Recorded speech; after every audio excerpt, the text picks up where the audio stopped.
The story of the 3 little pigs.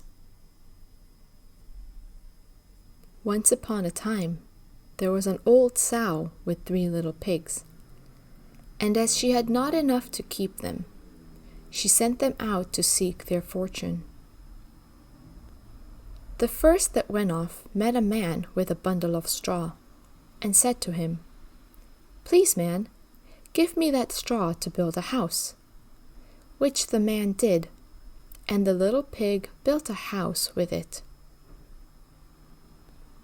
Presently came along a wolf, and knocked at the door, and said, little pig, let me come in."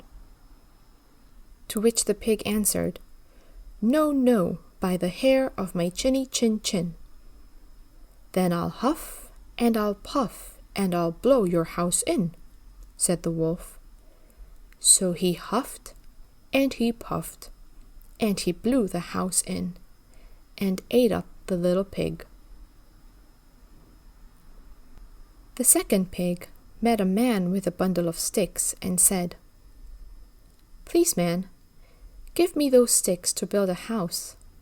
Which the man did, and the pig built his house.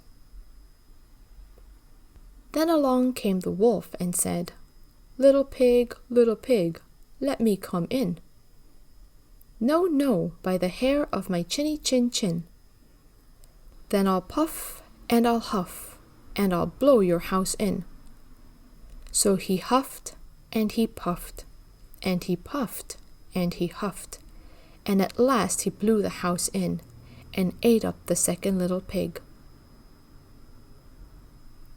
The third little pig met a man with a load of bricks, and said, "Please, man, give me those bricks to build a house with."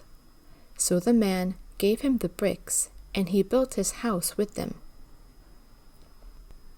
So the wolf came, as he did to the other little pigs, and said, little pig, let me come in."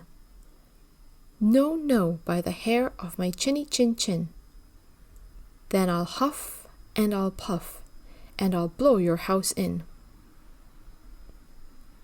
Well, he huffed, and he puffed, and he huffed, and he puffed, and he puffed, and he huffed, but he could not get the house down.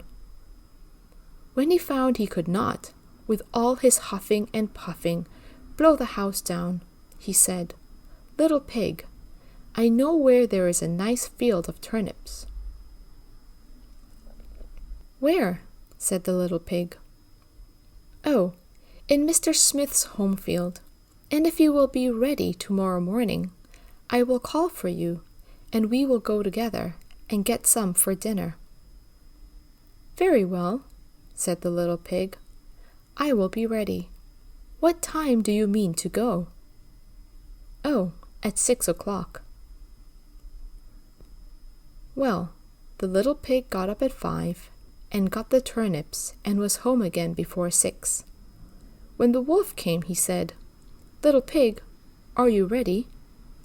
"Ready," said the little pig. "I have been and come back again, and got a nice pot full for dinner." The wolf felt very angry at this, but thought that he would be up to the little pig somehow or other.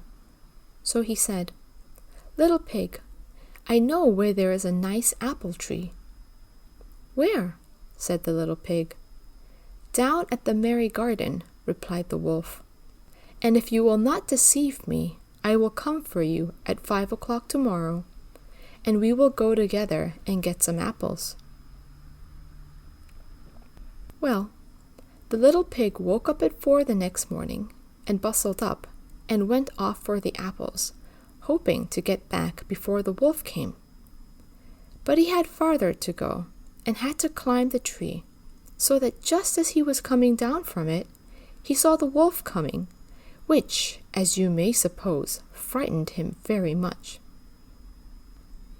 When the wolf came up, he said, "Little pig, what? Are you here before me? Are they nice apples?" "Yes, very," said the little pig. "I will throw you down one." And he threw it so far that, While the wolf was gone to pick it up, the little pig jumped down and ran home.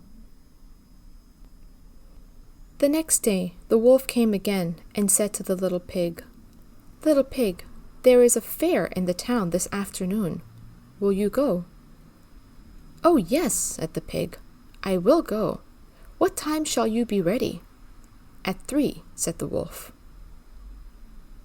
So the little pig went off before the time, as usual, and got to the fair, and bought a butter churn, and was on his way home with it when he saw the wolf coming.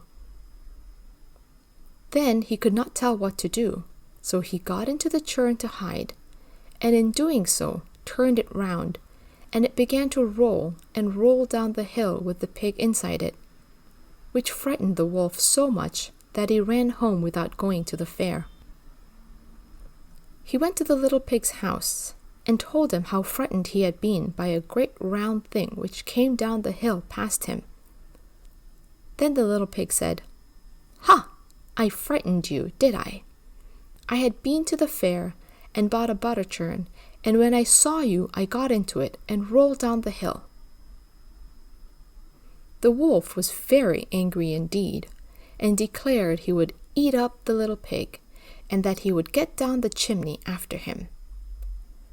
When the little pig saw what he was about, he hung up the pot full of water, and made up a blazing fire, and just as the wolf was coming down, took off the cover of the pot, and in fell the wolf.